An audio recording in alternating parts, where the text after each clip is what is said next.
welcome back to Carolina News. I'm Leviana Blackwell, and it's time for sports.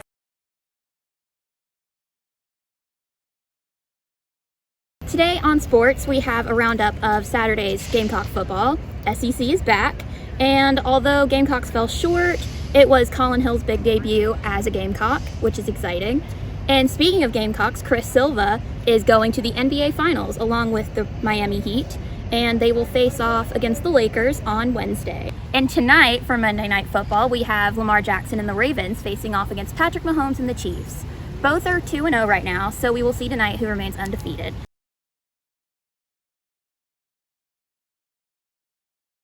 And moving things over to baseball, things are in full swing as the League Championship Series begins. The Tampa Bay Rays won their first 2 games of the American League Championship. But the highlight of the game last night was this crazy catch by Manny Margot. Game 3 of the ALCS is tonight at 8:40. And Game 1 of the National League Championship Series was last night, where the Braves faced off against the Dodgers. For this one, they did away with cardboard cutouts and fans braved the pandemic to pitch up for their teams. It was a close game most of the way, with the Braves getting one run at the top of the 9th inning, and with the Dodgers matched that in the bottom of the 5th. Then the Braves took the win with 4 home runs in the 9th inning.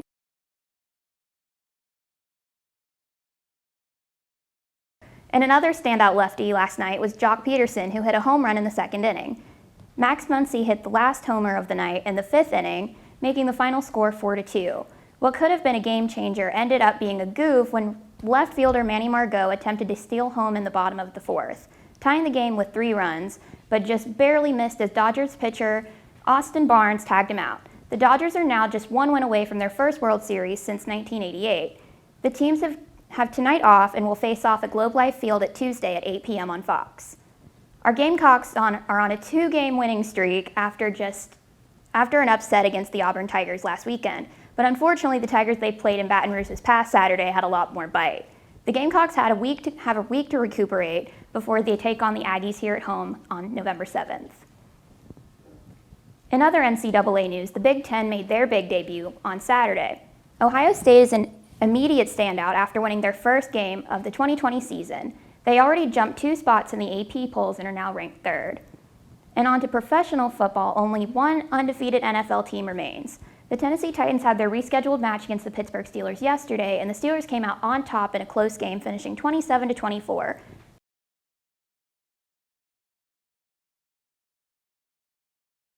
And a game that wasn't close was the Cowboys against Washington football team. Dallas is still without quarterback Dak Prescott, and it showed. The bulk of the NFC East matchup took place in the first half, with Washington scoring 3 touchdowns when they ended the game with a field goal in the last 2 minutes of the game.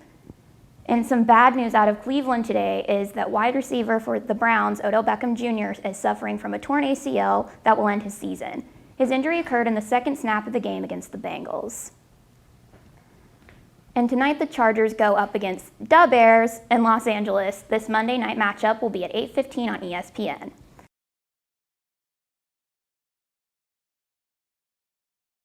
I'm Leviana Blackwell, and it's time for sports. It was a tough night to be in Williams-Brice Stadium on Saturday. The Gamecocks underperformed against Texas A&M, but finally scored a field goal in the last quarter. It unfortunately couldn't come close to withstanding the Aggies' 48 points.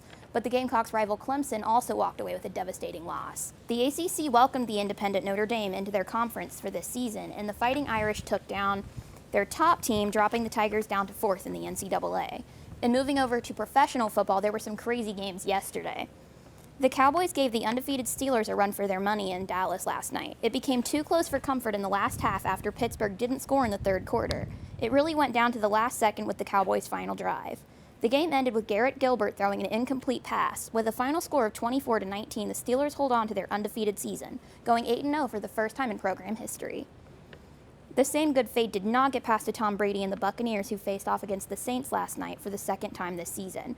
It was a change of scenery for the 2 teams, this time competing in Tampa, but the story ended the same, with the Bucs losing their 3rd game and their 2nd to the Saints. And for Monday Night Football, the Patriots go up against the Jets tonight.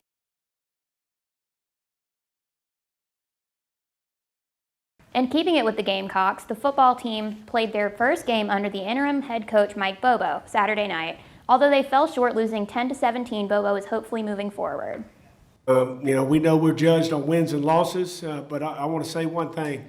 I'm proud of that team out there tonight. I'm proud of those players. I'm proud of those coaches. There was no quit. And the Gamecocks didn't score at all in the first half, but things took off after halftime when freshman quarterback Luke Doty stepped in. Doty scored in the first Gamecock touchdown of the night in the last 5 minutes of the game. When asked if the performance earned him a starting position in the game against the Georgia Bulldogs, Luke Doty had this to say. I really don't think I've earned anything. I think it goes back to, just getting back to work next week and just working my tail off, really. This was the first time this season a freshman addressed the press and the first time the quarterbacks were coached under former Gamecock great Connor Shaw.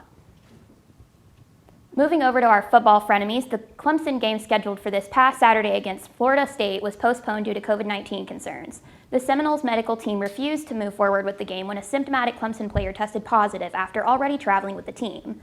A time has not been rescheduled for the teams to square off. The promising rookie season of Joe Burrow was cut short after injuring his knee and suffering a torn ACL yesterday. The Bengals quarterback was carted off of FedEx Field in the third quarter of the game against Washington football team. Burrow was sandwiched between two Washington defenders and was promptly ruled out of the game. The loss of Burrow isn't the only one the Bengals suffered yesterday. Washington took the dub with a score of 20-9.